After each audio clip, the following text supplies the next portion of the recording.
बस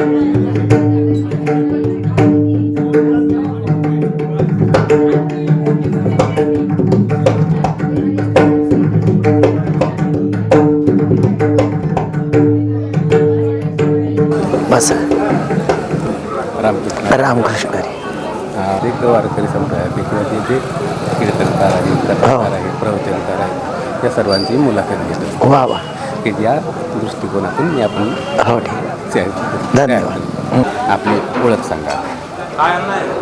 तुळशीदास माधव पाटील, राहणार नांदेड.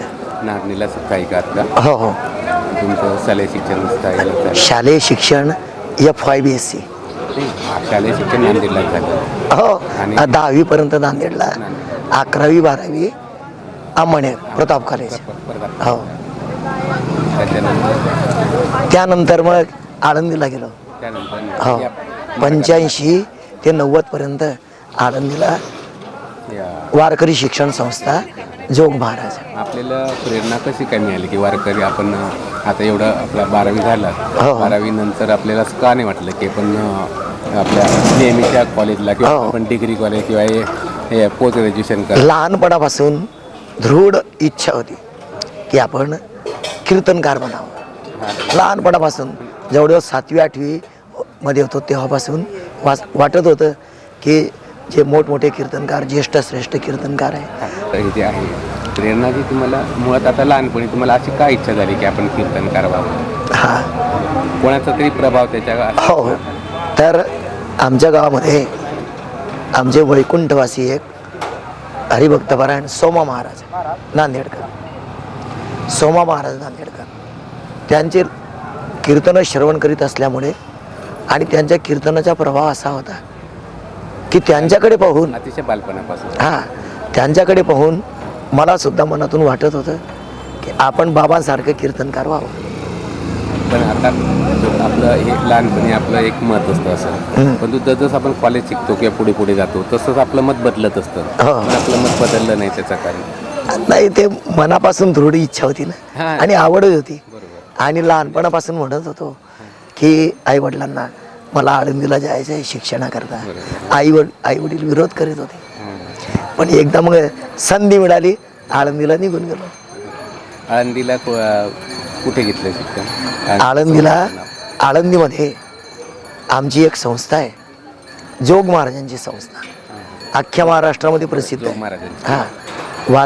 वारकरी शिक्षण संस्था आळंदी जोग महाराज. आणि आमच्या संस्थेचे वैशिष्ट्य आहे की विद्यार्थ्यांना फी नाही आणि शिक्षकांना पगार नाही, अशी आमची संस्था आहे. त्या संस्थेमध्ये 4 वर्ष शिक्षण घेतात.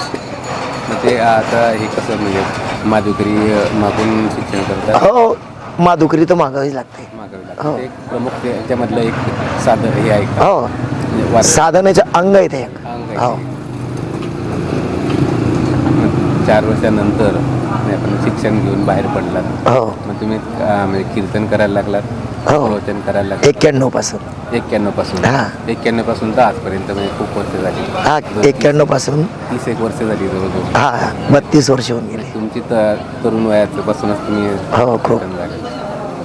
म्हणजे लग्न झालेलं होतं आधी का नाही?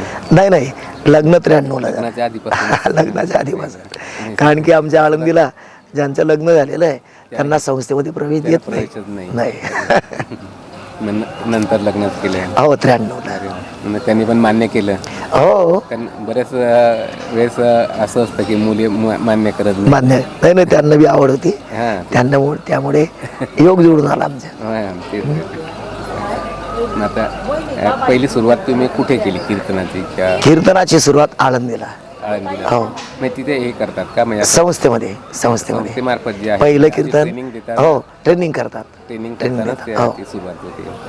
जसं आता शिक्षकांना पण म्हणजे आमचे अभ्यासक्रम असा असतो की पहिल्या वर्षाला भगवद्गीता कशी वाचावी, काही अभंग, ओव्या, पाठांतराला पहिल्या वर्षाचा अभ्यासक्रम.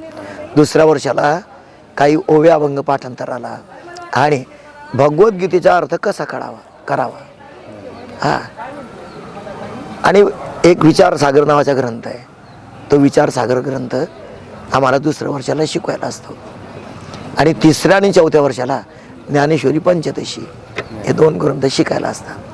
4 वर्षाचा कोर्स पूर्ण झाला, कीर्तनाची परीक्षा द्यावी लागते. कीर्तनाची परीक्षा दिली, जा मग तुम्ही आता आपल्या गावाकडे. परीक्षा असते का? लेखी परीक्षा असतात. तोंडी परीक्षा. हो, लेखी परीक्षा असतात, प्रॅक्टिकल प्रॅक्टिकल असतात. हो तिन्ही याच्यातून हो, ती द्यायला लागतं.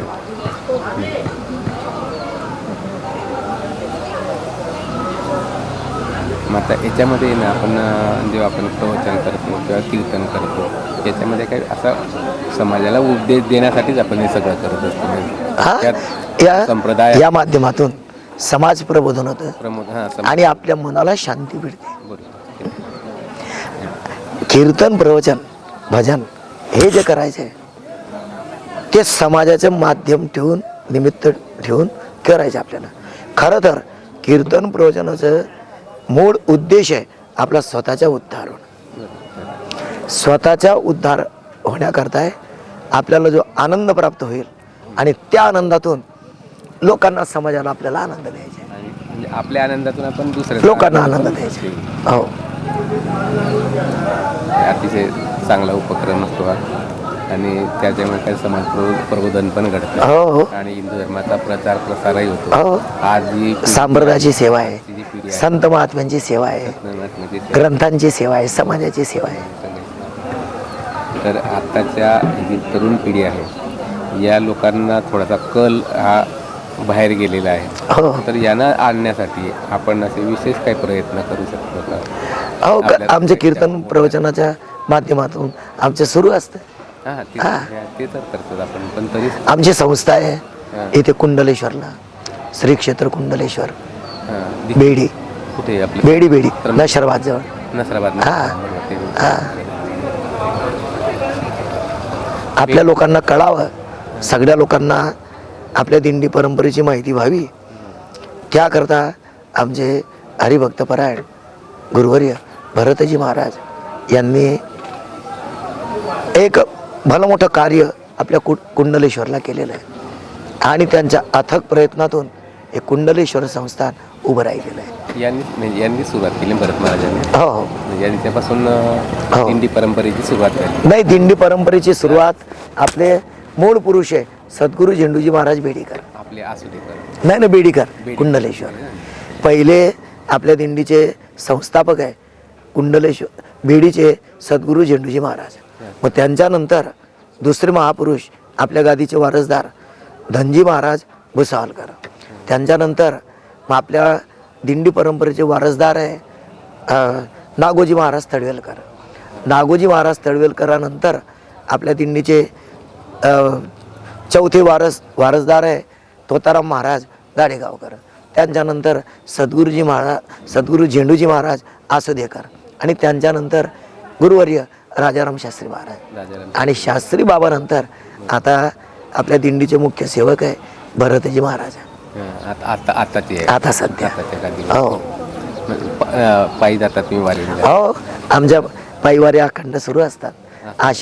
आषाढीला पंढरपूरची पायीवारी, नंतर त्र्यंबकेश्वरची वारी, हो मुक्ताईची वारी, चांगली हो चांगली मुक्ताई. वारीमध्ये असं विशेष काय असतं की त्याच्यामुळे वारी केली पाहिजे असं, किंवा वारीमध्ये सर्व लोकांना वारीचा महिमा सांगितलेला आहे, फार अपार महिमा आहे. संत महात्म्यांनी स्वतः वाऱ्या केल्या आणि म्हणजे जनतेला देखील. आताची जी पिढी आहे या पिढीला असं ते म्हणजे वारीमध्ये येण्यासाठी काय केलं पाहिजे की पिढी आपल्यामध्ये वारीमध्ये येईल? त्यांना गोडी लावली पाहिजे वारीची, त्यांना वारीचा महिमा कळाला पाहिजे. वारीमध्ये 3ही प्रकारची सेवा आपल्या शरीराकडून मिळते, कायिक, वाचिक, मानसिक, आणि म्हणून वारीचा महिमा आहे. स्वतः काम करण्याची आपले सवय लागते. हो, स्वयंसेवा काय की आता आता मुलांना असं झालेलं आहे की स्वतःची कामं करताच येत नाही, स्वतःची कामं करायची नाही आणि दुसऱ्यालाही आपण कोणती मदत करू द्यायची नाही. अशी परंपरा ते प्रवृत्ती असते काही काहींची. त्याकरता संस्कार पाहिजे, त्याकरता त्यांना या चांगल्या गोष्टीचे संस्कार असले, आई वडिलांना लागले तर मुलांमध्ये आपोआप येतील, आणि आई वडिलांना जर नसले तर ते मुलांमध्ये येणं अशक्य आहे.